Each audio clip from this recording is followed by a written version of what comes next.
इंसानों से पहले पृथ्वी पर डायनासोर का राज था। कोई शहर नहीं, बस जंगली जमीन।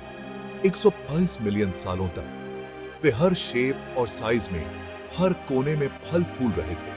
टी रेक्स शिकार करता था, ब्राकियोसॉरस शांति से चरता था, लेकिन उनका साम्राज्य हमेशा नहीं रहा। उनकी कहानी रहस्यमयी अंत की भी है।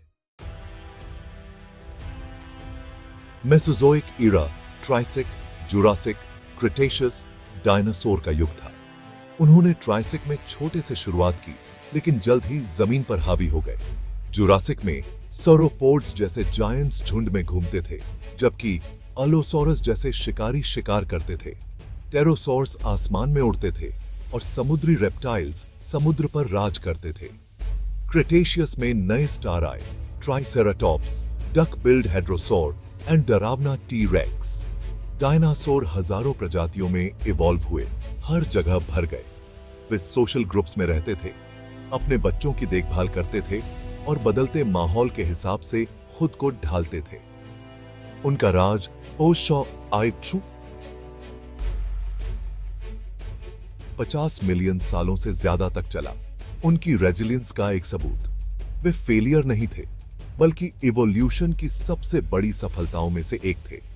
उनकी दुनिया डायनामिक, विविध और जिंदगी से भरी हुई थी। डायनासोर का अचानक अंत इतिहास के सबसे बड़े रहस्यों में से एक है। उनकी कहानी जिंदगी की ताकत और उसकी नाजुकता की याद दिलाती है। 66 मिलियन साल पहले आसमान से आपदा आई। एक बड़ा एस्टेरॉयड 10 किलोमीटर चौड़ा उस जगह से टकराया जो अब मैक्सिको है। टकराव ने कल्पना से परे एनर्जी निकाली, चट्टान को भाप बना दिया और दुनिया भर में शॉक वेव्स भेजी। आग लगी, सुनामी आई और अर्थक्वेक ने कॉन्टिनेंट्स को हिला दिया। आसमान धूल और कालिख से भर गया, सूरज को ढक दिया।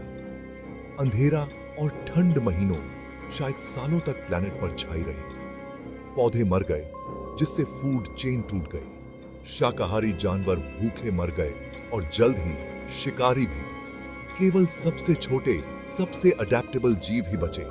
डायनासोर का युग हजारों सालों में खत्म नहीं हुआ, बल्कि कुछ विनाशकारी दशकों में खत्म हो गया। उनकी दुनिया, जो कभी भी जीवंत थी, खामोशी में डूब गई। जो जायंट्स इतने लंबे समय तक राज करते थे, वे लगभग रातों रात गायब हो गए।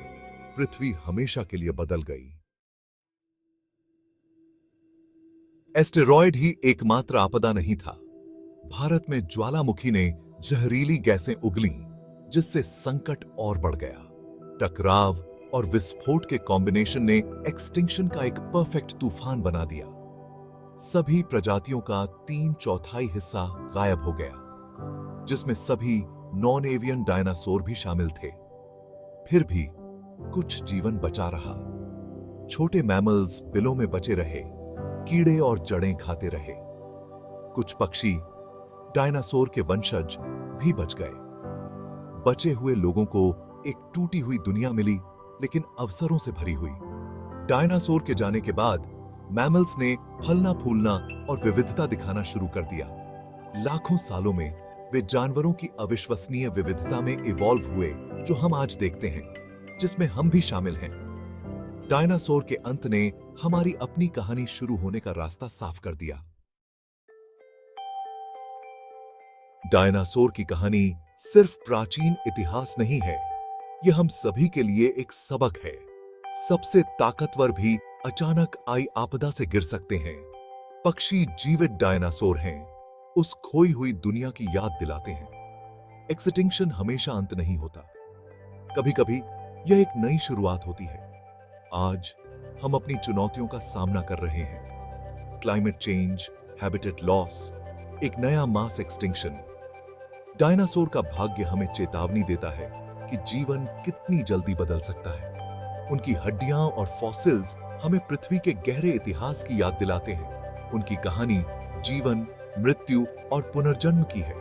डायनासोर चले गए हैं, लेकिन उनकी विरासत जिंदा है। हम उस विरासत का हिस्सा हैं। अगला चैप्टर बना रहे हैं। उनकी कहानी समय के साथ गूंजती है, हमें अपनी दुनिया की रक्षा करने के लिए कहती है।